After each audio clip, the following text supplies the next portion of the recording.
年上であるトレーナーの松本浩二トレーナーは軽量にいけなかったことを悔いています。右カウンターがここにいるうちの本物のスクールスポーツのために行こうぜベイビーバン手の国には気をつけて、現実になることがありますからね。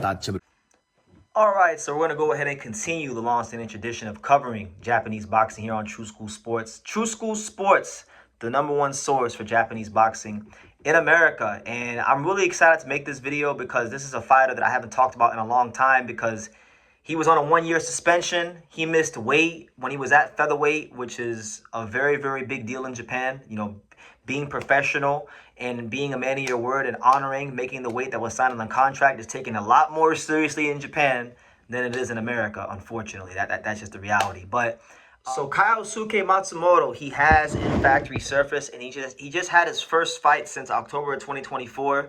Right now, he's currently competing in the super featherweight tournament by Lamino, and this is looked at to be his pathway to get back into, you know, title contention, as well as regaining the trust of the Japanese boxing public, because it wasn't that long ago. I remember very clearly that Keisuke Matsumoto, he was looked at to be a guy that was going to be on the fast track to a world championship fight in the featherweight division. He was looked at to be before Yuta Sakai or Yuga Fujiki or any of these newer faces from Ohashi Boxing Gym were touted to be the next face of Ohashi Boxing Gym. He was one of those guys that people were very high on, and then he missed weight. And you guys know how boxing goes. One event, one wrong misstep, and all of a sudden people's perception of you changes quickly and swiftly. So it's no different with him. So he had his first fight against a fighter by the name of Ryu, just no last name, literally just Ryu. Like that's his name. 12-3-1. He stopped him in 3 rounds. Looked like the Matsumoto of old, you know, big, strong, powerful jab, big right hand. You know, he has that Japanese style, and he has it down pat, that regimented, sharp, disciplined style that Japanese fighters are known for, particularly in the mid-range. So he's winning that fight. He's on one side of the bracket, and I think, you know, the two, he's on a collision course with another fighter from Japan that I'm very familiar with, that I actually interviewed when I was out there, Kai Watanabe. You know, another fighter who was looked at to be someone that could have made some noise on the world level, took some losses domestically. It's on a 4-fight win streak now. You know, he fights Matsumoto and beats him. He might be back in the fold, but I think that's a fight that's going to happen at some point. And the winner of that fight, I think you might start to hear rumblings about maybe a potential showdown against Hayato Tsutsumi, who's on the world level, who I think is going to be a world champion, who I think is far and away the best 130-pounder from Japan, and really has the skill set to go ahead and become quite possibly the best 130-pounder in the world. You know, his boxing skills are up there with anybody's, right? He's that good. But yeah, no, this is Matsumoto's chance now to rebuild trust amongst the Japanese boxing fans and really be one of those guys that people thought he was. Because, like I said, I remember hearing people were telling me that BT Matsumoto's going to become a champion. He's a threat to every featherweight in the division, and then he missed weight. So we'll see how it goes. You know, he's a big, strong kid. And the great thing about Matsumoto is that he was already a world-level fighter when he was at featherweight. And being that he's just now getting his feet back wet, he's not that far off from becoming a legit world-ranked contender at super featherweight, right? And, you know, I could sit here and talk to you guys about him fighting guys like Charlie Suarez, Raymond Ford, you know, Shockey Foster, and just guys on the international level.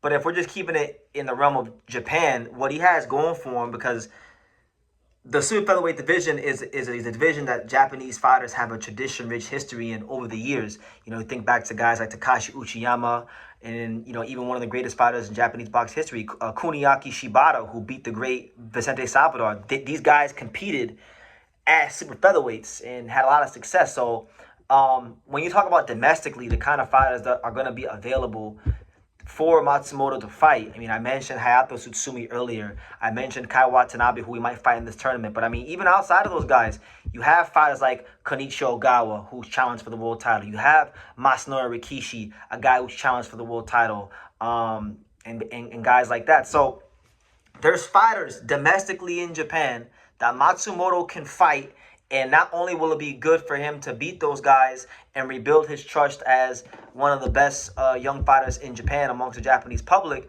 but these are also the kind of fighters that will get him, that will really establish him very quickly on that world level, because these are guys that have had success, challenged for world titles, and been on that level, you know? So probably right now for me, you know, I know right now in boxing, you know, when you talk about Japan, and the guys that dominate the headlines are Inoue and Nakatani and Ken Shiro, and then like even like for the younger guys like Reito Tsutsumi. These guys dominate the Japanese boxing headlines. But for me, one of the more interesting storylines is the redemption arc of Keisuke Matsumoto, because he like I said, I remember covering him. I remember what people were saying about him just 2 years ago, and the fact that he's in a division with so many exciting fighters internationally makes it exciting. But then when you look at it domestically, because a lot of the guys domestically in this weight class are already on a high level internationally and are world level fighters, like Ogawa, like Masanori Rikishi, Hayato Tsutsumi, these kind of guys. So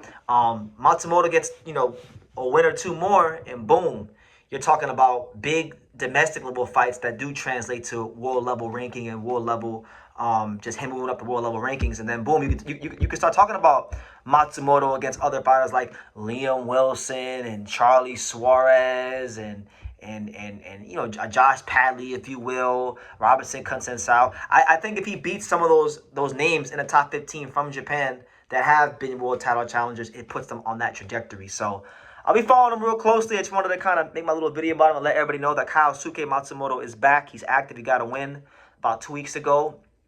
And he will be competing in this super featherweight tournament. I think the fight that winds up happening based on the brackets that will become one of his first notable fights back will be him versus, you know, Kai Watanabe, who I believe, if I'm not mistaken, Kai Watanabe was a WBO Asia Pacific champion in his own right. So these are guys that have achieved on that, not just domestic level, but on that Asian level, that high Asian level, that level that you got to conquer before you get to the world level. But he hasn't been able to really break through.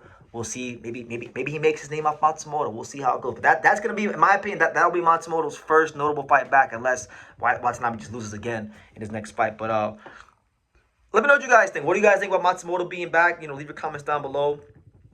Definitely make sure you guys take the time to subscribe. And like I say in every single one of these videos, you can love me or you can hate me, but I'm just a kid from Dania. So until next time, take your eyes.